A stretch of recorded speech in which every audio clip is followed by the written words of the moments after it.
જમ્મુ કાશ્મીરમાં પણ વરસાદી માહોલ જામ્યો છે। જમ્મુ કાશ્મીરના રામબન અને ઉધમપુરમાં વરસાદ। રામબનમાં કરા સાથે ધોધમાર વરસાદ પડ્યો તો ઉધમપુરમાં પણ ધોધમાર વરસાદ વરસ્યો।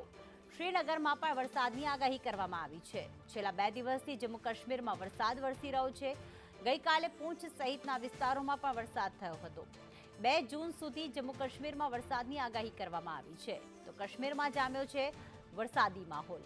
રામબન છે, ઉધમપુર છે કે જ્યાં વરસાદી માહોલ અત્યારે જોવા મળી રહ્યો છે।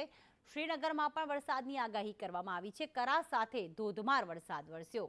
કાશ્મીરમાં પણ વરસાદી માહોલ જામ્યો છે। ભારે પવન ફૂંકાતા વરસાદ વરસ્યો હતો, જેના કારણે હાલમાં જોઈ રહ્યા છો કે રામબન છે, ઉધમપુર છે કે જ્યાં વરસાદી માહોલ જામેલો જોવા મળી રહ્યો છે। ક્યાંક છૂટોછવાયો વરસાદ પડી રહ્યો છે, ક્યાંક ધોધમાર વરસાદ પડી રહ્યો છે, તો ક્યાંક કરા સાથે પણ ભારે વરસાદ વરસી રહ્યો છે।